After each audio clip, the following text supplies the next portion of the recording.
ಪೂಜೆ ಮಾಡೋದು, ಶ್ರವಣ ಮಾಡತಕ್ಕಂಥದ್ದು. ಬಲಾಚಾರ ಹೇಳಬೇಕಾದಾಗ ಅವರವರ ಈಗ ಮೇಷರಾಶಿ ಅಂತ ಹೇಳಿ ಎಲ್ಲರಿಗೂ ಕೂಡ ಒಂದೇ ಸಮಾನಾಂತರ ಬಲ ಸಿಗುವುದಿಲ್ಲ. ಬದುಕಿನೊಂದಿಗೆ ಸೇರಿಸಿಕೊಂಡು ನೋಡಿದಾಗ ಈಗ ಮೇಷರಾಶಿ 4ನೇ ಗುರು ಇದ್ದಾನೆ, 12ನೇ ಶನಿ. ಅಂದ್ರೆ ನಾನು ಇದನ್ನ ಹೆಂಗೆ ಹೇಳ್ತೇನೆ ಅಂದ್ರೆ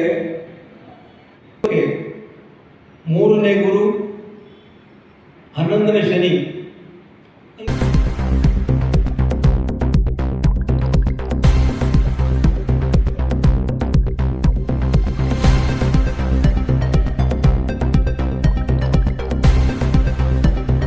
₹1 11 ಆಣೆ ಭಾಗ ಬೆಳೆ ಬರ್ತಕ್ಕಂಥದ್ದು ಇದೆ ಈ ವರ್ಷ. ಭಾರತೀಯ ಸಂಪ್ರದಾಯದಂತೆ ಉಗಾದಿ ಅಲ್ಲ ಅಲ್ವಾ, ನಮ್ಮ ಗ್ರಹಣಗಳೇ ಇಲ್ಲ, ಗ್ರಹಣದ ಬಾಧೆ ಇಲ್ಲ, ನಮ್ಮ ಗ್ರಹಣಗಳೇ ಇಲ್ಲ, ನಮಗೆ ಅದೃಶ್ಯ ಗ್ರಹಣಗಳು. ನಮ್ಮ ದೇಶಕ್ಕೆ ಯಾವ ಗ್ರಹಣದ ಸಂಪರ್ಕವೂ ಇಲ್ಲ, ಸಮಸ್ಯೆ ಇಲ್ಲ ಈ ವರ್ಷ. ಮತ್ತೆ ಇನ್ನ ಈ ವರ್ಷ ಮಳೆ 11 ಭಾಗ ರೂಪಾಯಿದ 11 ಭಾಗ ಮಳೆ ಬರ್ತದೆ, 17 ಭಾಗ ಬೆಳೆ ಇದೆ. ಅಂದ್ರೆ ಬೆಳೆ ಹೆಚ್ಚು ಬರ್ತಾ ಇದೆ ಈ ವರ್ಷ, ಸಮೃದ್ಧವಾದ ಬೆಳೆ ಬರ್ತಾ ಇದೆ. ಹೋದ ವರ್ಷ ಕೂಡ ಬಂದಿತ್ತು, ಬೆಳೆ ಬಂದಿದೆ, ಸಾಕಷ್ಟು ಬಂದಿದೆ. ಈ ವರ್ಷ ಕೂಡ ಅದೇ ಪ್ರಕಾರ ಬೆಳೆ ಬರ್ತಾ ಇದೆ.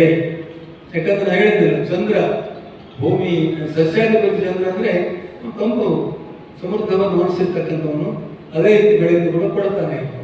ದೇಶಕ್ಕೆ ಹೇಳಬೇಕಾದ್ರೆ ದೇಶ, ಇಡೀ ದೇಶ ಈ ವರ್ಷ ಸಮೃದ್ಧವಾಗಿರ್ತದೆ, ಅದಕ್ಕೆ ಯಾವ ಅನುಮಾನ ಬೇಡ.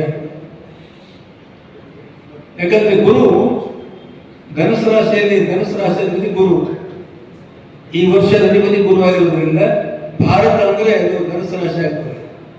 ಹೀಗಾಗಿ ನಮ್ಮ ದೇಶಕ್ಕೆ ಈ ವರ್ಷ ಉತ್ತಮವಾಗಿರ್ತಕ್ಕಂಥ ಭವಿಷ್ಯ ಇದೆ ಅನ್ನುವಂಥದ್ದನ್ನು ಕೂಡ ನಾವಿಲ್ಲಿ ಅತ್ಯಂತ ವಿಶ್ವಾಸದಿಂದ ಹೇಳಲಿಕ್ಕೆ ಇಷ್ಟಪಡ್ತಾ ಇದ್ದೀವಿ. ಯಾವುದೇ ದುಷ್ಟ ಶಕ್ತಿಗಳ ನಮ್ಮ ಹತ್ತಿರ ಬರಲಿಕ್ಕೆ ಸಾಧ್ಯ ಇಲ್ಲ. ಆ ನಿಟ್ಟಿನಲ್ಲಿ ನಮ್ಮ ದೇಶ ಸದೃಢವಾಗಿ ಮುಂದುವರಿಯಲಿಕ್ಕೆ ಈ ವರ್ಷ ಅತ್ಯಂತ ಒಳ್ಳೆಯ ಸಮಯ ಅಂತ ಹೇಳಲಿಕ್ಕೆ ತುಂಬ ಸಂತೋಷವಾಗ್ತಾ ಇದೆ. ಹೋದ ವರ್ಷ ಕೂಡ ಹೇಳಿದ್ದೆ ನಾನು, ಯಾವಂದ್ರೆ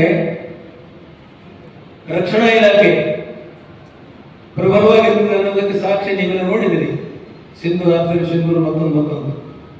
ಈ ವರ್ಷ ಕೂಡ ಯುದ್ಧದ ಭೀತಿ ನಮ್ಮ ದೇಶಕ್ಕೆ ಬರೋದೇ ಇಲ್ಲ. ಯಾಕಂದ್ರೆ ಮುಖ್ಯವಾಗಿ ಚಂದ್ರ ಅಧಿಪತಿಯಾಗಿದ್ದಾನೆ. ಸೇನಾಧಿಪತಿ, ರಕ್ಷಣಾಧಿಪತಿ, ಯುದ್ಧಾಧಿಪತಿ ಚಂದ್ರನಾಗಿರೋದ್ರಿಂದ ಚಂದ್ರ ಯಾವತ್ತೂ ತಂಪುಗೊಂಡವನು, ಯಾವುದು ಅಹಿತಕರ ಘಟನೆ ಮಾಡಲಿಕ್ಕೆ ಹೋಗೋದಿಲ್ಲ ಮನುಷ್ಯ.